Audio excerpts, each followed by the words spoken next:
Hi, I'm Shruti Sharma and I'm at the Royal Society Summer Science Exhibition with the NanoDTC.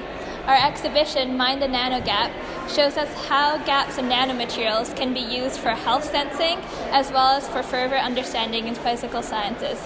We have 4 stations in our exhibit: sensing in the flatland, nano-gap sensing, nanopore sensing, and the intelligent toilet. So we're dealing with things that are smaller than the wavelength of light.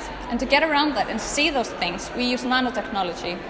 So in an exhibit, Sensing in the Flatland, we're looking at 2-dimensional materials like graphene, which is only 1 atom thick, so it's very thin, and it's therefore very sensitive to any disruptions.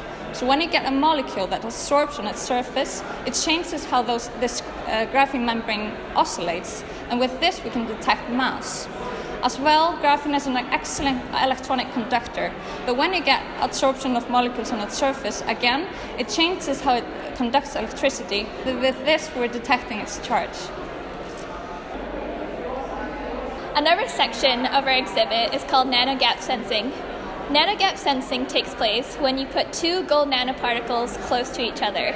What that does is localize light such that you have a high electric field in the gap between the nanoparticles.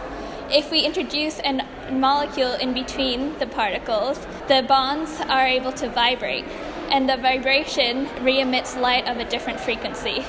And this contributes to a specific signature of the molecule that we can sense. Together, these essentially represent the fact that nanotechnology has applications in a number of fields, one being the healthcare.